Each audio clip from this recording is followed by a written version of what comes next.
नमस्कार, जय Hind. All exam guide गुरु का यूट्यूब चैनल आप सभी देख रहे हैं। पिछले 30 साल से भारत के विभिन्न एग्जाम में आए हुए क्वेश्चन है, प्रीवियस ईयर क्वेश्चन है। आप जिस एग्जाम की तैयारी कर रहे हैं उसमें ये क्वेश्चन आपको फंस सकते हैं। इन क्वेश्चन को अच्छे से देखिए और कम से कम आधे प्रश्न सही करने की कोशिश कीजिए। बिना देर के हुए करेंगे वीडियो को स्टार्ट। हमारे चैनल पर कम समय में ज़्यादा क्वेश्चन कराए जाते हैं, तो नीचे आपको सब्सक्राइब बटन दिख रहा होगा। 1 मिलियन स्टूडेंट हमारे इस चैनल से जुड़े हैं, आप भी जुड़ जाओ। आपको यहाँ पर फायदा होने वाला है। जीके, साइंस, करंट अफेयर्स पढ़ाई जाएगी। सभी के सभी सब्सक्राइब कर लो। आप में से कौन कौन नया है कमेंट करके बताओ। आपको ऐसे ही वीडियो मिलते रहेंगे अच्छे अच्छे। सुपर फास्ट स्पीड में वीडियो होने वाला है, तो लाइक भी कर देना, सब्सक्राइब कर लेना। पहला क्वेश्चन पढ़ो। राज्य और उसकी राजधानी का एक जोड़ा सही है, कौन सा सही है? तो यहां पर आपको जो ऑप्शन दिए गए उसमें से झारखंड, झारखंड राज्य की राजधानी है रांची। ऑप्शन नंबर बी, ये वाला जोड़ा सही है। हिमालय की सबसे पूर्वी चोटी इनमें से कौन सी है? तो हिमालय के सबसे पूरब में जाओगे आप तो नामचा वर्मा चोटी, ये हिमालय की सबसे पूर्वी चोटी है। ऑप्शन नंबर यहां पर ए, नामचा वर्मा चोटी राइट आंसर है। भारत में सबसे ऊंचा पठार इनमें से कौन सा है? तो भारत का सबसे ऊंचा जो पठार है वो है आपका लद्दाख का पठार। ऑप्शन नंबर सी, लद्दाख का पठार प्रश्न के लिए राइट आंसर है। गर्म शुष्क मौसम के दौरान भारतीय उपमहाद्वीप पर निम्न में से किस क्षेत्र में निम्नतम दाब रहता है? तो गर्म और शुष्क मौसम की बात हो रही है, तो सबसे कम आपका न्यूनतम दाब पश्चिमोत्तर भारत में रहेगा। ऑप्शन नंबर सी यहां पर राइट आंसर है। भारत में प्रायद्वीपीय नदी से संबंध सबसे ऊंचा निकास बेसिन कौन सा है? तो सबसे ऊंचा निकास बेसिन का मतलब प्रायद्वीपीय भारत की मतलब दक्षिण की नदी में से सबसे ऊंचे स्तर से कौन निकलती है? तो सबसे ऊंचे स्तर से निकलती है आपकी कृष्णा नदी, निकास बेसिन कृष्णा नदी। ऑप्शन नंबर सी यहां पर राइट आंसर हो जाएगा। कमेंट करके बताइए कृष्णा नदी का उद्गम स्थल कहां पर है? कृष्णा नदी का उद्गम स्थल कहां पर है? कमेंट बॉक्स में कमेंट करके बताइए। निम्नलिखित में से कौन सी नदी अंततः अरब सागर में गिरती है? तो अरब सागर में गिरने वाली नदी है आपकी नर्मदा नदी। ऑप्शन नंबर बी, नर्मदा नदी राइट आंसर है प्रश्न के लिए। सतपुड़ा और विंध्य के बीच से कौन सी नदी बहती है? तो दो पहाड़ हैं, एक सतपुड़ा और एक विंध्य। इन दोनों के बीच से नर्मदा नदी होकर बहती है, मध्य प्रदेश से निकलती है अमरकंटक की पहाड़ियों से, और सतपुड़ा विंध्य पर्वत से के बीचों बीच से होकर बहती है। निम्नलिखित में से कौन सी नदी विंध्य सतपुड़ा पर्वत श्रेणियों के बीच से बहती है? अभी आपको सेम क्वेश्चन आया, देख लो कितना इंपॉर्टेंट क्वेश्चन है ये। नर्मदा नदी राइट आंसर हो जाएगा, याद रखना। निम्न में से किस नदी का संबंध पंजाब से नहीं है, मतलब पंजाब से होकर नहीं बहती? तो यहां पर आपको जो नदियां दी गई हैं उसमें से सतलज, रावी और ब्यास पंजाब से बहती है। तासी नदी का संबंध पंजाब से नहीं है। सतलज, रावी और व्यास का संबंध पंजाब क्षेत्र से है। मध्य भारत टीक किसका उत्पाद है? तो मध्य भारत टीक ये आपका उष्णकटिबंधीय आर्द्र पर्णपाती वनों में पाया जाता है। ऑप्शन नंबर बी, उष्णकटिबंधीय आर्द्र पर्णपाती वनों में पाया जाता है। किस भारतीय राज्य को चाय का उत्पादक राज्य नहीं माना जाता, जहां पर चाय नहीं होती है? यहां पर आपको जो ऑप्शन दिए गए हैं, असम में बहुत ज्यादा चाय होती है, केरल में थोड़ी सी बहुत होती है, पश्चिम बंगाल में भी थोड़ी बहुत दार्जिलिंग के पास होती है। छत्तीसगढ़ में चाय का उत्पादन नहीं होता। ऑप्शन नंबर डी, छत्तीसगढ़ में चाय का उत्पादन उतना तौर पर नहीं होता। अगला क्वेश्चन, किस राज्य में महिला साक्षरता दर सबसे अधिक है? सबसे अधिक महिला साक्षर है, पढ़ी लिखी है वहां पर। राइट आंसर हो जाएगा केरल में। सबसे अधिक महिला साक्षर है, पढ़ी लिखी हैं। चांद की तरह प्रवस्थाएं दिखाने वाला ग्रह कौन सा है? तो चांद की तरह प्रवस्थाएं दिखाने वाला ग्रह राइट आंसर हो जाएगा शुक्र ग्रह है। ऑप्शन नंबर यहां पर ए, शुक्र ग्रह प्रश्न के लिए राइट आंसर हो जाएगा। महासागरों की सतह पर सूर्य के और चांद के गुरुत्वाकर्षण से बनता है क्या? तो सूर्य और चांद के गुरुत्वाकर्षण से ज्वार भाटा।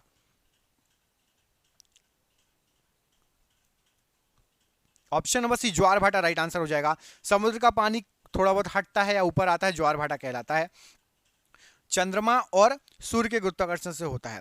यहां पर तो ऑप्शन ही लिखा है, पढ़ लो क्या है। तो वायु में नाइट्रोजन का प्रतिशत कितना होता है? तो वायु के अंदर नाइट्रोजन का प्रतिशत होता है आपका 78.03। आपको कमेंट करके बताना है वायुमंडल में ऑक्सीजन का प्रतिशत कितना होता है। हमारे वायुमंडल में जो ऑक्सीजन है उसका प्रतिशत कितना है? इस प्रश्न का आंसर आप सभी कमेंट करके बताएंगे, पढ़ने वाले बच्चे। अगला क्वेश्चन देखिए, इसमें क्या पूछा गया है। इसमें पूछा गया पृथ्वी के ऊपर मौजूद वायुमंडलीय परतों की संख्या कितनी है? तो पृथ्वी के ऊपर जो वायुमंडलीय परतें हैं टोटल 5 परतें हैं। ऑप्शन नंबर बी 5 परत राइट आंसर है प्रश्न के लिए। भूकंप केंद्र के ठीक नीचे के बिंदु को क्या कहा जाता है? तो भूकंप केंद्र के ठीक नीचे का जो बिंदु होता है, यहां पर राइट आंसर हो जाएगा, उसको कहा जाता है हाइपोसेंटर। दोस्तों देख रहे हैं क्वेश्चन कितने अच्छे हैं। ये सभी क्वेश्चन आपके एग्जाम में आ सकते हैं और ऐसे 10,000 क्वेश्चन की पीडीएफ हमने तैयार की है। ये सभी क्वेश्चन पीडीएफ आपको जो है 10,000 क्वेश्चन की ऑब्जेक्टिव टाइप पीडीएफ है। ये 300 रुपए की पीडीएफ 99 रुपए में मिल जाएगी सबको और व्हाट्सएप पर मिल जाएगी। यदि आप नए स्टूडेंट हैं तो आपको भी मिल जाएगी 99 रुपए में। आप जिस एग्जाम की तैयारी कर रहे हैं जिसमें जीके जीएस आएगा, ये क्वेश्चन उसमें से फंस सकते हैं। तो 99 रुपए में आपको 10,000 जीके जीएस दिए जा रहे हैं पिछले 30 साल से सभी एग्जामों में आए हुए। तो इसको पाने के लिए आप फोन पे, गूगल पे, पेटीएम से पेमेंट कर सकते हैं और जो भी 99 रुपये पे करके ये पीडीएफ लेना चाहता है, नीचे दिए गए नंबर पर व्हाट्सअप है, व्हाट्सअप पर हाई लिख के भेज दीजिए, आपको बता दिया जाएगा। फोन पे, गूगल पे, पेटीएम के माध्यम से पेमेंट कर सकते हैं, ठीक है। व्हाट्सअप है, नीचे दिए गए नंबर पर सेव कर लो नंबर, स्क्रीनशॉट ले लो और हाई लिख के भेज देना जब भी आप वीडियो छोड़ के जाओ। ये नंबर आपको पूरे वीडियो भर शो होगा, तो वीडियो को पढ़ने के बाद आप जा सकते हो और 99 रुपये में पीडीएफ ले सकते हो। ऑस्ट्रेलिया की सबसे महत्वपूर्ण खाद्य फसल क्या है? तो ऑस्ट्रेलिया की सबसे महत्वपूर्ण खाद्य फसल आपकी गेहूं है। ऑप्शन नंबर सी गेहूं राइट आंसर है प्रश्न के लिए। आई विषुवतीय जलवायु में वर्षा का मुख्य प्रकार क्या है? तो विषुवतीय जलवायु में वर्षा का मुख्य जो है प्रकार है वो आपका संवहनी वर्षा है। Option number C right answer है। स्थल समीर वह शीत समीर है जो स्थल से किसकी ओर प्रभावित होती है? तो स्थल समीर स्थल से समुद्र की ओर प्रवाहित होती है। ऑप्शन नंबर यहां पर ए, स्थल से समुद्र की ओर बहती है, राइट आंसर है। भारत का क्षेत्रफल पाकिस्तान के क्षेत्रफल से लगभग कितने गुना बड़ा है? तो भारत का क्षेत्रफल पाकिस्तान के क्षेत्रफल से लगभग 4 गुना बड़ा है। Option number B right answer है। अंडमान निकोबार द्वीप में गद्दीदार चोटी या सैंडल पीक कहां स्थित है? तो गद्दीदार चोटी या सैंडल पीक ये आपकी उत्तरी अंडमान में स्थित है। तो यहां पर आपका ऑप्शन नंबर डी उत्तरी अंडमान प्रश्न के लिए बिल्कुल सही आंसर हो जाएगा। सबरीमाला निम्नलिखित में से किस राज्य में स्थित है? तो सबरीमाला आपका केरल राज्य में स्थित है। ऑप्शन नंबर यहां पर सी केरल राज्य राइट आंसर है। किस हिमालयी चोटी को सागर माथा भी कहा जाता है? तो सागर माथा कहा जाता है आपका माउंट एवरेस्ट को। Option number C Mount Everest right answer है। भारत की सबसे ऊंची चोटी कौन सी है? तो भारत की सबसे ऊंची चोटी आपकी K2 Godwin Austen. Option number D K2 Godwin Austen right answer है। भारत में कौन सी नदी को खुला नाला भी कहा जाता है? तो राइट आंसर हो जाएगा यमुना नदी को खुला नाला भी कहा जाता है। ऑप्शन नंबर बी बहुत ज़्यादा प्रदूषित है, बहुत ज़्यादा गंदगी छोड़ी जाती है, दिल्ली के किनारे से बहती है। तो यहाँ पर आपका जो है आगरा के किनारे से बहती है, इंडस्ट्रियल वेस्ट छोड़ा जाता है तो उससे बहुत गंदगी है। भारत में हरित क्रांति के अंतर्गत विकसित बीज वाली फसलों की उच्च पैदावार वाली किस्मों का चयन कीजिए। तो हरित क्रांति के अंतर्गत आपकी आती है चावल, गेहूं, ज्वार, बाजरा और मक्का। ऑप्शन नंबर सी चावल, गेहूं, ज्वार, बाजरा और मक्का राइट आंसर है। भारत में किस राज्य को धान का कटोरा कहते हैं? तो भारत के आंध्र प्रदेश, कर्नाटक, केरल और तमिलनाडु में से एक काम करो, इस प्रश्न का आंसर आप कमेंट करके बताओ, देखते हैं आप में से किस किस को पता है। जो ऑप्शन दिए गए हैं उसके हिसाब से बोलना, नहीं तो आप बोलो छत्तीसगढ़ को भी कहा जाता था, पश्चिम बंगाल को भी। इनमें से सबसे ज्यादा कहां पर होता है, इनमें से किस राज्य को धान का कटोरा कहा जाता है, ये कमेंट करके बताना है, ठीक है। चलो अगला क्वेश्चन देखो। श्वेत क्रांति का संबंध किससे है? तो श्वेत क्रांति नहीं, श्वेत क्रांति होना चाहिए। तो श्वेत क्रांति का संबंध दुग्ध उत्पादन से होगा। ऑप्शन नंबर बी दुग्ध उत्पादन से संबंधित रहेगी श्वेत क्रांति या सफेद क्रांति। निम्न में से कौन देश की महत्वपूर्ण स्वर्ण खदान नहीं है? तो केजीएफ तो मूवी देखी हुई, कोलार गोल्डफील्ड ये तो बनी है,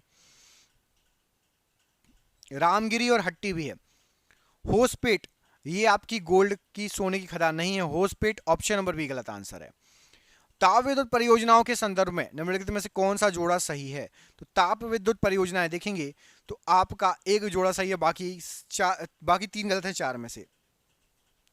तो कावास ताप विद्युत परियोजना ये आपकी गुजरात में है, ऑप्शन नंबर डी बस सही है। कावास ताप विद्युत परियोजना गुजरात में है, केवल एक सही है, ऑप्शन नंबर डी। निम्नलिखित में से किस भारतीय राज्य में अनुसूचित जनजाति आबादी का संकेंद्रण सबसे अधिक है? तो अनुसूचित जनजाति आबादी का संकेंद्रण सबसे अधिक है आपका मध्य प्रदेश में। ऑप्शन नंबर ए मध्य प्रदेश प्रश्न के लिए राइट आंसर है। अगला क्वेश्चन देखिए, भारत की सबसे बड़ी जनजाति इनमें से कौन सी है? तो भारत की यहाँ पर जो ऑप्शन दिए गए उसके हिसाब से गोंड जनजाति सबसे बड़ी है, ऑप्शन नंबर सी गोंड जनजाति राइट आंसर है। ग्रह गति का केपलर नियम बताता है कि कालावधि का वर्ग किसके बराबर होता है? तो कालावधि का वर्ग हमेशा अर्घ दीर्घ अक्ष के घन के बराबर होता है, ये केपलर का नियम है, ऑप्शन नंबर सी अर्घ दीर्घ अक्ष के घन के बराबर होता है। निम्न में से कौन से ग्रहों के चारों ओर घूमने वाले उपग्रह नहीं है? तो बुध और शुक्र ये उपग्रह नहीं है, ये ग्रह हैं। बुध और शुक्र क्या है? ग्रह। इनमें कोई भी उपग्रह नहीं है, ना बुध का कोई उपग्रह है ना शुक्र का कोई उपग्रह। मंगल के भी हैं, ठीक है, और वरुण प्लूटो के भी हैं। बुध और शुक्र के कोई भी उपग्रह नहीं है, याद रखना, जीरो उपग्रह हैं। जैसे पृथ्वी का एक है आपका चंद्रमा, बुध शुक्र के एक भी नहीं है। सूर्य की रोशनी धूप को पृथ्वी तक पहुंचने में लगभग कितना समय लगता है? तो सूर्य की रोशनी या जो धूप है पृथ्वी तक पहुंचने में लगभग 8 मिनट 16.6 सेकंड लगते हैं, ऑप्शन नंबर सी यहां पर राइट आंसर है। विश्व के सभी अंगों में 23 सितंबर को दिन और रात की समान लंबाई को क्या कहा जाता है? तो 23 सितंबर को कहा जाता है शरदकालीन विषुव, ऑप्शन नंबर ए यहां पर राइट आंसर है। अगला क्वेश्चन देखिए, इसमें पूछा गया कि आरंभ और अंत की रेखाओं का संरेखन इस प्रकार व्यक्त किया जाता है। तो आरंभ की रेखा और आखिरी रेखा जो होती है उसको औचित्य के रूप में व्यक्त किया जाता है, ऑप्शन नंबर यहां पर भी औचित्य प्रश्न के लिए बिल्कुल सही आंसर हो जाएगा। विश्व का सबसे बड़ा द्वीप कौन सा है? तो विश्व का सबसे बड़ा द्वीप है आपका ग्रीनलैंड, ऑप्शन नंबर यहां पर सी ग्रीनलैंड प्रश्न के लिए बिल्कुल सही आंसर हो जाएगा। पेशावर किसके निकट स्थित है? तो जो पेशावर है आपका यहां पर जो ऑप्शन दिए गए हैं खैबर दर्रे के निकट स्थित है, ऑप्शन नंबर डी खैबर दर्रा राइट आंसर है। अफ्रीका का सबसे बड़ा देश कौन सा है? तो अफ्रीका का सबसे बड़ा देश है आपका Algeria, option number C Algeria ये अफ्रीका का सबसे बड़ा देश है। कौन सा देश सबसे ज्यादा द्वीपों से मिलकर बना है? तो राइट आंसर हो जाएगा सबसे ज्यादा द्वीपों से मिलकर इंडोनेशिया बना है, option number D Indonesia right answer हो जाएगा। हवा के तेज वेग से बने रेतीले टीलों को क्या कहा जाता है? तो हवा के तेज वेग से बने रेतीले टीलों को मरुटिब्बा या ड्यून कहा जाता है, ऑप्शन नंबर सी मरुटिब्बा या ड्यून राइट आंसर है। बाड़ा या काल शब्द किसके लिए प्रयुक्त किया जाता है? तो जो बाड़ा होता है ये आपका मसाई चरवाहों का घर होता है, ऑप्शन नंबर ए जो मसाई चरवाहे होते हैं उनके घरों को बाड़ा कहा जाता है, option number C option number A right answer है। वन कटाई से मृदा का तेजी से संक्षारण होता है। उपभूपृष्ठीय जल के प्रवाह पर भी प्रतिकूल प्रभाव पड़ता है। ये दोनों कारक सबसे बुरी तरह से प्रभावित करते हैं। तो वन कटाई से पारिस्थितिकी प्रणाली सबसे ज्यादा बुरी तरीके से प्रभावित होती है, ऑप्शन नंबर यहाँ पर बी राइट आंसर है। वन कटाई की दर किसमें सबसे अधिक होती है? तो वन कटाई की दर आपका उष्णकटिबंधीय अंचल में सबसे अधिक होती है, ऑप्शन नंबर ए उष्णकटिबंधीय अंचल राइट आंसर है। विश्व में ऊन का सबसे बड़ा उत्पादक देश कौन सा है? तो विश्व के अंदर ऊन का सबसे बड़ा उत्पादक देश है आपका चीन, ऑप्शन नंबर यहाँ पर भी चीन राइट आंसर हो जाएगा। पर्थ से लंदन का सबसे छोटा हवाई मार्ग कौन सा है? तो पर्थ से लंदन आने के लिए पर्थ से अंकारा पेरिस लंदन होते हुए आते हैं, ऑप्शन नंबर ई पर्थ से Ankara Paris London, option number B यहाँ पर राइट आंसर है। जैवमंडल पृथ्वी का ऐसा क्षेत्र है जहां जीवन पाया जाता है, इसमें क्या क्या शामिल है? तो जैवमंडल के अंदर आपका जलमंडल, स्थलमंडल और क्षोभ मंडल शामिल है। 1, 2 और आपका 4, 1, 2, 4 राइट आंसर हो जाएगा। तो यहाँ पर आपका ऑप्शन नंबर बी सही है। जलमंडल, स्थलमंडल या क्षोभ मंडल या वायुमंडल ही बोल सकते हैं। जलमंडल, स्थलमंडल, वायुमंडल, क्षोभ मंडल क्या सबसे नीचे वाला मंडल होता है जिसमें पक्षी वगैरह रहते हैं। निम्नलिखित में से कौन से देश पाक स्टेट से जुड़े हुए हैं? तो पाक स्टेट से आपके भारत एवं श्रीलंका जुड़ा हुआ है, ऑप्शन नंबर ए भारत और श्रीलंका राइट आंसर है। भारत में सबसे ऊंचा जलप्रपात कौन सा है? कमेंट बॉक्स में आप कमेंट करके बताएंगे भारत का सबसे ऊंचा जलप्रपात कौन सा है। नासिक किस नदी के किनारे स्थित है? तो आपका जो नासिक है ये गोदावरी नदी के किनारे बसा हुआ है, ऑप्शन नंबर डी गोदावरी नदी प्रश्न के लिए राइट आंसर है। शांत घाटी या मौन घाटी जिसको साइलेंट वैली भी कहते हैं किस राज्य में स्थित है? साइलेंट वैली आपका केरल में स्थित है, ऑप्शन नंबर बी केरल प्रश्न के लिए राइट आंसर है। मध्य प्रदेश की शिवपुरी राष्ट्रीय पार्क किस लिए महत्वपूर्ण है? तो शिवपुरी राष्ट्रीय पार्क ये तेंदुआ एवं चीतल के लिए महत्वपूर्ण है, ऑप्शन नंबर डी तेंदुआ और चीतल प्रश्न के लिए बिल्कुल सही आंसर हो जाएगा। जूट उत्पादन में सबसे प्रचुर प्रदेश कौन सा है? तो जूट के उत्पादन में पश्चिम बंगाल सबसे प्रचुर प्रदेश है, ऑप्शन नंबर ए पश्चिम बंगाल प्रश्न के लिए बिल्कुल सही आंसर हो जाएगा। भारत के किस राज्य को चीनी का कटोरा या शुगर बाउल कहा जाता है? तो चीनी का कटोरा या शुगर बाउल ये उत्तर प्रदेश राज्य को कहा जाता है, ऑप्शन नंबर यहाँ पर ए उत्तर प्रदेश राज्य को चीनी का कटोरा या शुगर बाउल के नाम से जाना जाता है। भारत में सबसे ज्यादा ताप विद्युत उत्पन्न करने वाला राज्य कौन सा है? सबसे ज्यादा ताप विद्युत उत्पन्न करने वाला राज्य है आपका महाराष्ट्र राज्य। ऑप्शन नंबर बी महाराष्ट्र राज्य राइट आंसर है। भारत में ऊर्जा का मुख्य स्रोत क्या है? तो भारत के अंदर ऊर्जा का मुख्य स्रोत तापीय ऊर्जा है। ऑप्शन नंबर बी तापीय ऊर्जा राइट आंसर है। भारत में रेल के डिब्बे कहाँ बनाए जाते हैं? तो भारत के अंदर रेल के डिब्बे आपके बनते कपूरथला और पेरम्बूर में। ऑप्शन नंबर यहाँ पर भी कपूरथला और पेरम्बूर राइट आंसर है। यूनेस्को की वैश्विक विरासत की सूची में कुछ दिनों पहले भारत के किस स्मारक को शामिल किया गया? तो यूनेस्को वैश्विक विरासत की सूची में जयपुर का जंतर मंतर शामिल किया गया। ऑप्शन नंबर डी जयपुर का जंतर मंतर राइट आंसर है। सूर्य के सबसे निकट कौन सा ग्रह है? तो सूर्य के सबसे पास में बुध ग्रह पाया जाता है। ऑप्शन नंबर बी बुध ग्रह राइट आंसर है। बिना रुकावट वैश्विक प्रसारण हेतु कम से कम कितने तुल्यकालिक उपग्रह चाहिए? तो बिना रुकावट वैश्विक प्रसारण हेतु कम से कम 3 तुल्यकालिक उपग्रह चाहिए। ऑप्शन नंबर ए। ओजोन परत कहां पर पाई जाती है? ओजोन परत समताप मंडल में पाई जाती है। ऑप्शन नंबर सी समताप मंडल राइट आंसर है।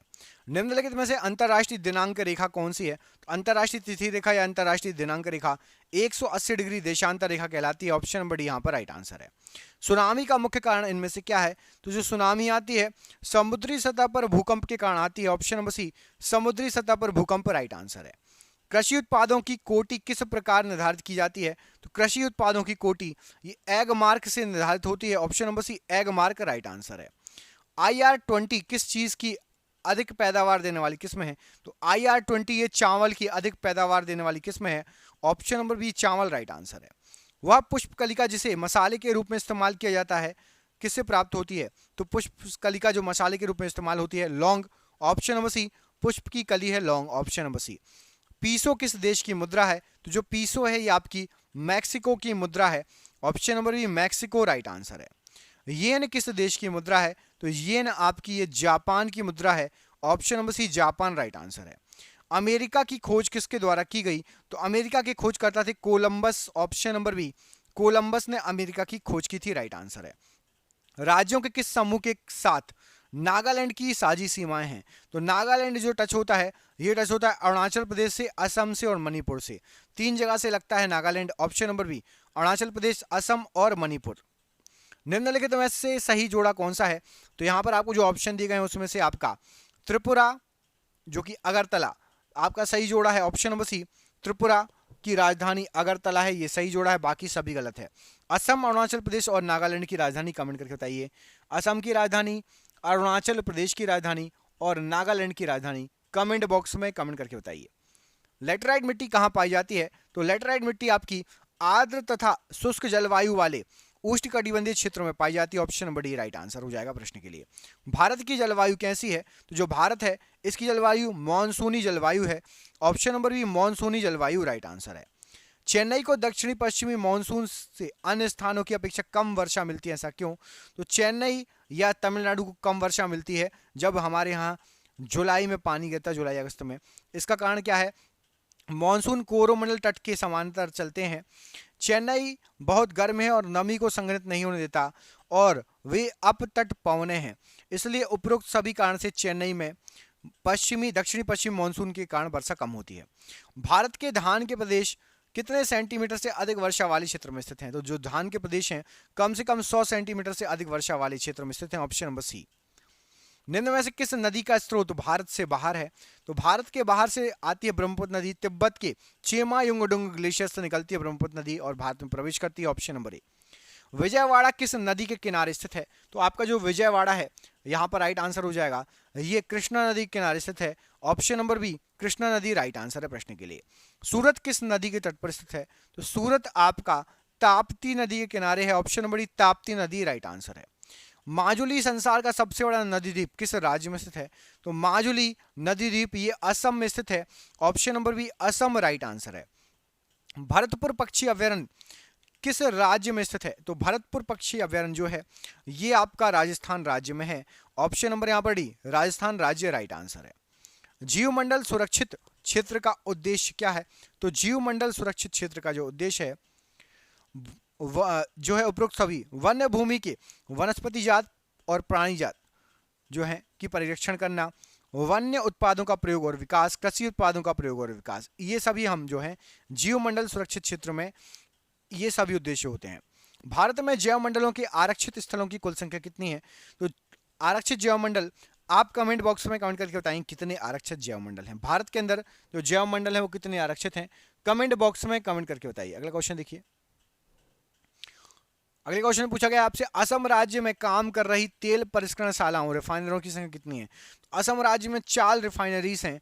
ऑप्शन नंबर डी 4 रिफाइनरीज हैं असम राज्य में। अच्छा, कमेंट करके बताओ सबसे पुरानी रिफाइनरी कौन सी है? सबसे पुरानी रिफाइनरी कौन सी, कमेंट करके बताइए। मुख्य आयरन और स्टील उद्योग किस पठार में स्थित है? तो मुख्य आयरन और स्टील उद्योग ये आपका छोटा नागपुर पठार में स्थित है। ऑप्शन नंबर डी यहाँ पर राइट आंसर है। भारत में सबसे घनी आबादी वाला राज्य कौन सा है? तो भारत की सबसे घनी आबादी वाला राज्य आपका बिहार राज्य है। ऑप्शन नंबर बी बिहार राज्य राइट आंसर हो जाएगा। भारत में महिला आबादी की कमी के लिए मुख्य उत्तरदायी निम्न में से क्या है? तो महिला आबादी की कमी के लिए सामाजिक कारण उत्तरदायी है। ऑप्शन नंबर सी सामाजिक कारण राइट आंसर है। जुलाई 2011 में घोषित जनगणना के आंकड़ों के अनुसार अभी तक गांव में रहने वाले भारतीयों का प्रतिशत क्या है? तो गांव में रहने वाले भारतीयों का प्रतिशत है 70% लगभग। Option number C 70% right answer है। जुलाई 2011 की जनगणना के अनुसार, घोषित जनगणना के आंकड़ों के अनुसार शहरी क्षेत्रों की तुलना में ग्रामीण क्षेत्रों में शिशु लिंगानुपात में कमी आई है। कितने गुना? तो ग्रामीण क्षेत्रों में 4 गुना कमी आई है शहरी की अपेक्षा शिशु लिंगानुपात में। ऑप्शन नंबर यहाँ पर बी राइट आंसर है। कुकी किस राज्य से संबंधित है? तो कुकी ये मणिपुर से संबंधित है। Option number C Manipur right answer है। सजातीय ग्रुप मंगोलाब भारत में कहां पर पाए जाते हैं? तो सजातीय ग्रुप मंगोलाब ये उत्तर पूर्व क्षेत्र में पाए जाते हैं। ऑप्शन नंबर डी यहाँ पर राइट आंसर है। दिन और रात बनते हैं, तो दिन और रात घूर्णन की, पृथ्वी के घूर्णन गति के कारण बनते हैं। ऑप्शन नंबर सी घूर्णन गति प्रश्न के लिए राइट आंसर है। पृथ्वी की सतह के ठीक भूमध्य रेखा के ऊपर लगभग 16 किलोमीटर की ऊंचाई तक और ध्रुवों से 8 किलोमीटर तक की ऊंचाई तक वायुमंडल जोन का नाम क्या है? तो क्षोभ मंडल पाया जाता है टोटल 16 किलोमीटर तक की ऊंचाई पर, और यदि आप ध्रुवों से नापेंगे तो 8 किलोमीटर तक की ऊंचाई पर। मरुस्थलीय भवन को रोका जा सकता है, तो मरुस्थलीय भवन को रक्षक मेखलाएं बनाकर रोका जा सकता है। ऑप्शन नंबर यहाँ पर डी राइट आंसर है। सुनामी तरंगे किससे उत्पन्न होती हैं? तो सुनामी तरंगे आपके समुद्र के नीचे भूकंप से उत्पन्न होती हैं। ऑप्शन नंबर ए समुद्र के नीचे भूकंप राइट आंसर है। निम्नलिखित में से विषम पद चुनिए। तो यहाँ पर आपका पेट्रोलियम, कोयला और ईंधन की लकड़ी ये सभी हमें प्राकृतिक स्रोत हैं, प्रकृति से प्राप्त है, लेकिन विद्युत जो बिजली है ये हम जनरेट करते हैं। ऑप्शन नंबर डी विद्युत अलग है, बाकी समय है सभी हमें प्रकृति के द्वारा मिलते हैं। आज का आखिरी क्वेश्चन, अंटार्कटिका के ऊपर ओजोन क्षेत्र का पता कब चला था? तो अंटार्कटिका के ऊपर ओजोन क्षेत्र का जो पता चला था ये 1985 में पता चला था। Option number D, option number B 1985 85। और आपके लिए सरप्राइज क्वेश्चन है, किस भारतीय राज्य की तटरेखा सबसे लंबी है? यहां पर गुजरात नहीं दिया है, गुजरात को छोड़कर बताना है कि किस भारतीय राज्य की तटरेखा सबसे लंबी है। कमेंट बॉक्स में इस प्रश्न का आंसर कमेंट करके बताइए। जिसको भी 99 रुपये में पीडीएफ चाहिए नीचे दिए गए नंबर पर आप संपर्क कर लेना, आपको पीडीएफ मिल जाएगी। हम मिलेंगे आपसे अगले वीडियो में। अपना ख्याल रखिए। चैनल पर पहली बार आए हैं चैनल को सब्सक्राइब कर लेना, आपको ऐसे ही वीडियो मिलते रहते हैं। एक जो है 1 मिलियन की फैमिली है, आप भी जुड़ जाइए, चैनल को सब्सक्राइब कर लीजिए। बहुत बहुत धन्यवाद। जय हिंद, जय भारत।